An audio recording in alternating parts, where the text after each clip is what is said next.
Una sociedad en general, dentro de la humanidad, puede escoger entre encarcelar una parte cada vez más grande de su población, el ejemplo clásico es Estados Unidos, o disminuir el número de presos dentro como porcentaje de su población. Para lo primero, que implica que una serie de conductas dentro de la sociedad se van criminalizando, el objetivo es hacer más cárceles. Lo acabamos de escuchar en la intervención del Centro Democrático. La solución es más cárceles, más presos, más cárceles. Pero muchísimas otras sociedades escogen otro camino, que es descriminalizar conductas que no son dañinas en realidad o son leves en su daño a la sociedad, disminuir el número de presos dentro del conjunto de la sociedad. En Colombia, que siguió el camino de los Estados Unidos, por obvia razón, siguió su política antidrogas, el camino ha sido poner cada vez más gente presa. Y esa gente presa es en su mayoría jóvenes y es en su mayoría, casi un 25 al 30%, campesinos que cultivan hoja de coca o pequeños jíbaros en los barrios populares, jóvenes que nunca tuvieron una oportunidad en su existencia. Y eso es lo que llena y hacina las cárceles. Los delincuentes graves, llamémoslos así, los de lesa humanidad, los de la corrupción, los del asesinato, los de violaciones contundentes a los derechos de la gente son una minoría dentro de la población carcelaria.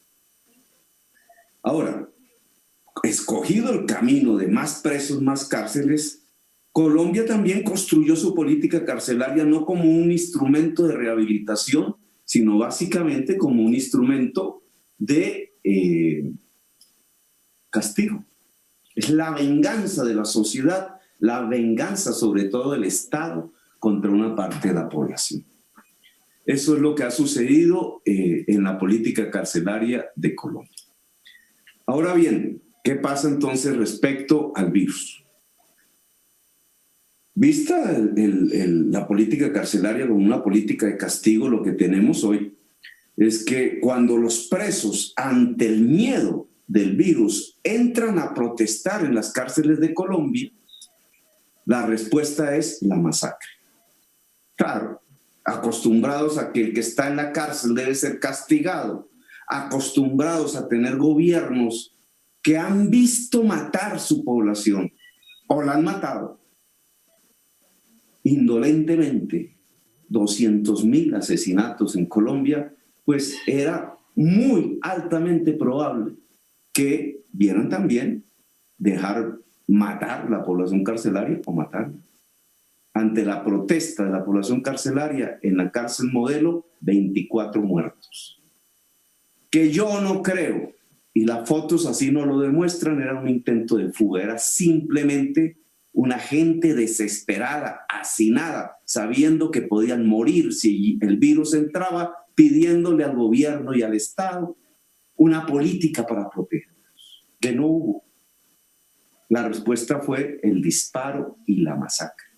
Ese es un delito de lesa humanidad. Esa gente tenía derechos, eran seres humanos y estaban bajo el poder omnímodo del Estado y del gobierno. Y fueron asesinados bajo sus manos.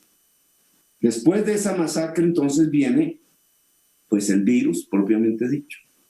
Y como lo había dicho la Comisión Primera, previéndolo a la ministra de Justicia, cuando el virus entre en las cárceles va a haber un desastre por los niveles de hacinamiento, por el hecho de criminalizar conductas que no necesariamente eran criminalizables, por el hecho de haber construido una política carcelaria sobre la base del castigo y por tanto del hacinamiento, de la pérdida de los derechos fundamentales de toda persona que cae en los presidios de Colombia.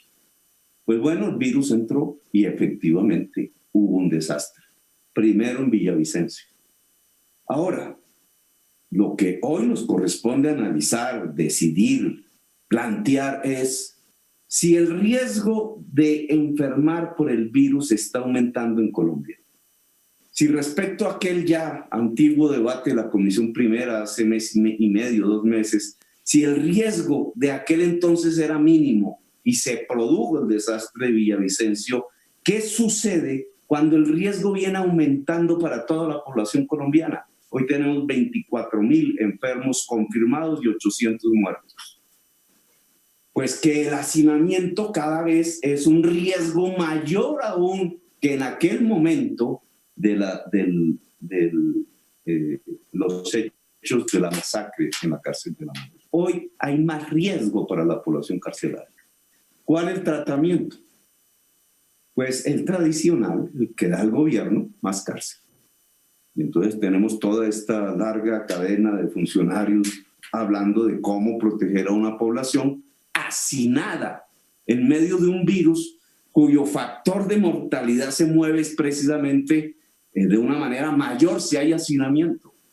Si estuviéramos mirando esto no desde la perspectiva del castigo, sino de la perspectiva del derecho y de salvar la vida, la mayoría de esas personas deberían estar fuera de la cárcel, en sus casas, bajo prisión domiciliaria, si se quiere.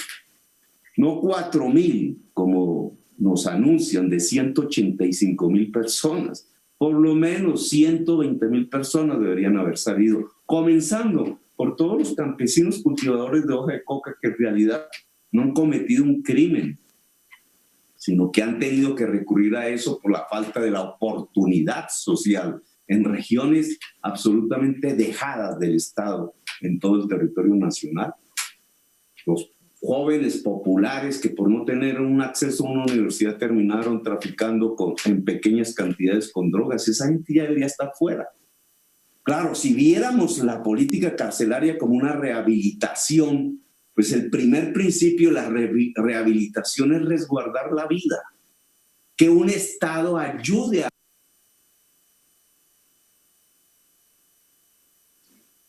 Senador Petro, tiene un minuto para que termine.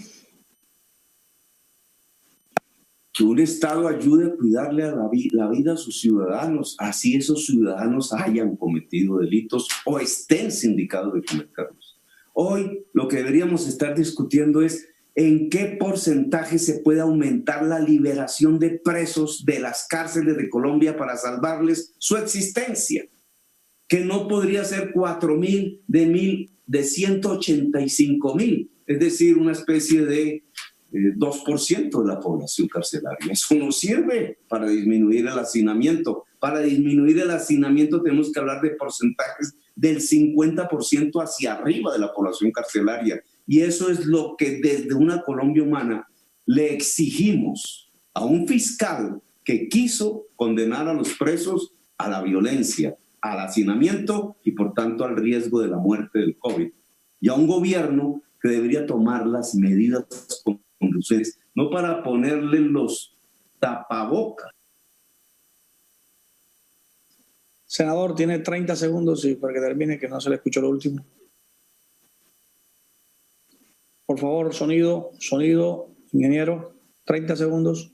Su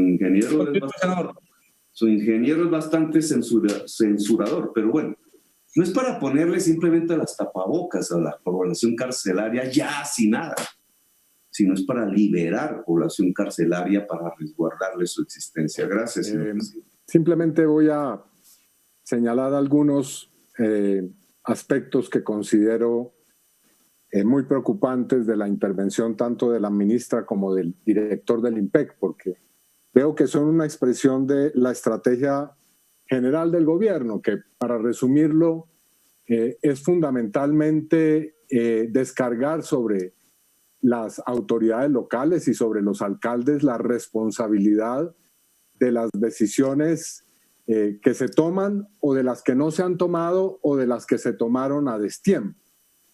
Este argumento de que una parte de la responsabilidad de lo que ocurre en las cárceles, como en Villavicencio, como en Leticia, como lo que está comenzando a ocurrir en la costa atlántica, es de los alcaldes, pues es un argumento absolutamente falaz, porque si bien es cierto que en la formalidad de la ley es así, las políticas que se adoptan en el plano nacional, pues obviamente no tienen la participación de las autoridades locales. Así que si se tuviera consecuencia aquí, debería haber una política del sistema carcelario y penitenciario de carácter federal. Pero además, es absolutamente falaz también el argumento de que el decreto 546 es un decreto que haya que ver en forma holística. No, el Ministerio de Justicia le respondió claramente a la Corte Constitucional que el decreto 546 era absolutamente inútil. Ministra, habría que revisar su propia decisión o su propia intervención ante la Corte Constitucional cuando el Ministerio le dijo a la Corte que el hacinamiento no se reduciría significativamente con este decreto, y eso es lo que ha ocurrido en realidad. O también la otra falacia que escuchamos aquí con relación a ese cuento de hadas que nos presenta Luzpec sobre lo que está ocurriendo en las cárceles. Lo que está ocurriendo en las cárceles hay que verlo en las decisiones de tutela que se han tomado para proteger a la población carcelaria. Lo que ha tenido que hacer la Procuraduría para proteger, si es que así se puede hablar, a la población carcelaria en Villavicencio, donde el director de la cárcel dice que los presos están teniendo que dormir también debajo de las camas y en los baños. No es cierto que estemos muy bien porque solamente en 9 establecimientos haya en este momento la presencia de la pandemia. Se sabe que en cárceles que tienen más del 50% de hacinamientos basta que haya un solo preso, un solo recluso para que inmediatamente eso signifique que están contaminados por el virus cientos de personas.